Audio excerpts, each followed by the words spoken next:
CH21 दोस्तों के साथ। अब तक रॉकी के अपने लिए डेड सुन राम भावुक हो उठे। अब उन्हें उनका बेटा जो मिल गया है। राम पलटे और झट से रॉकी को गले से लगा लिया। रॉकी ने भी कस के उन्हें गले से लगाए रखा। थोड़ी देर बाद राम ने उसे अलग किया और उसके माथे पे किस करते हुए बोले, मेरा बेटा। रॉकी मुस्कुरा दिया था। राम उसे आराम करने को बोल दिए थे क्योंकि डॉक्टर ने 2 दिन तक का रेस्ट लिखा था। रॉकी राम को देखते हुए बोला, डेड। राम बोले, हाँ बोलो, मैं सुन रहा हूँ। तो रॉकी बोला, मेरे दोस्त कहाँ हैं और वे सब ठीक तो हैं? राम उसके सर को थपथपाते हुए बोले, तुम्हारे दोस्त बिल्कुल ठीक हैं और कल उन्हें डिस्चार्ज भी मिल जाएगा। रॉकी बोला, तो क्या आप उन्हें यहाँ बुलाएंगे? राम उसे देख हंसते हुए बोले, आप चाहते हैं कि आपके बारे में उन्हें पता चले कि आप कौन है? रॉकी शांत होकर जवाब दिया, हाँ। अब मैं उनसे नहीं छुपाना चाहता। राम उसके सर को सहला कर वहां से हंसते हुए चले गए और रॉकी उन्हें जाते हुए देखता रहा।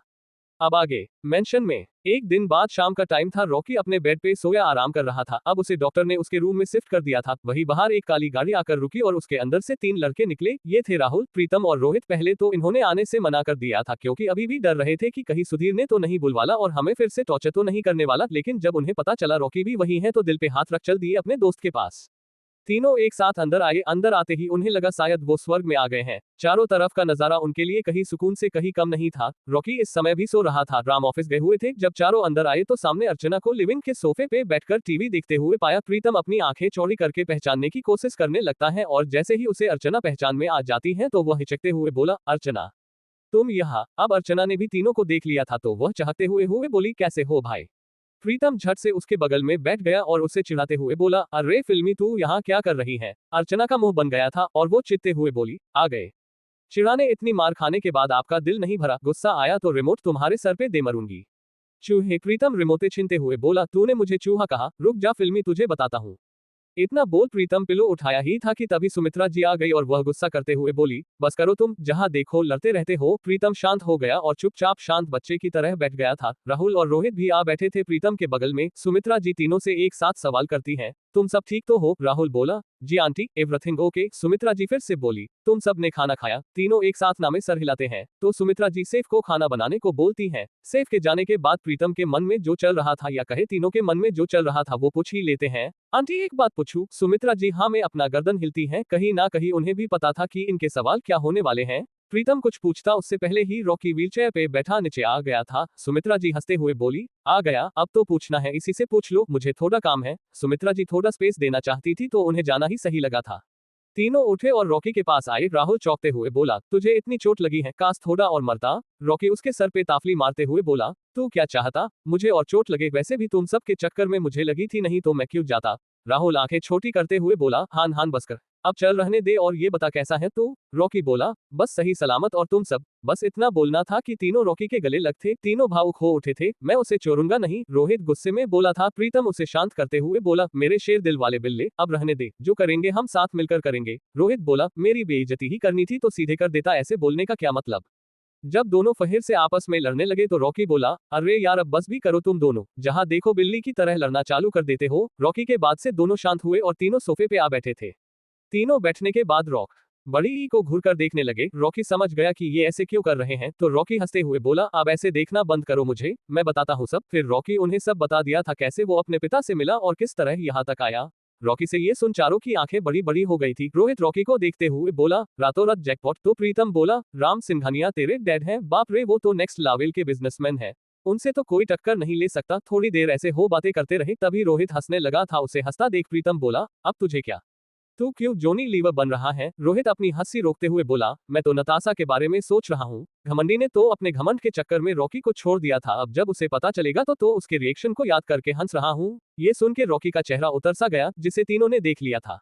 रॉकी आज भी नताशा को नहीं भूल पाया था। वो पूरी रात उसके लिए जागना, अपने खर्चों में से उसके लिए पैसे इकट्ठा करना और भी ना जाने क्या क्या जो रॉकी हर दिन उसके लिए करता था। प्रीतम उसके कंधे पे हाथ रखता है और उसे समझाते हुए बोला, भाई अब उसे भूल जा, वो तेरे प्यार के काबिल नहीं थी। वैसे भी मेरे दोस्त के लिए उसके जैसी घमंडी की जरूरत नहीं, जो सिर्फ पैसे के लिए प्यार करे और पैसे के लिए अपना जिस्म तक कुर्बान कर दे।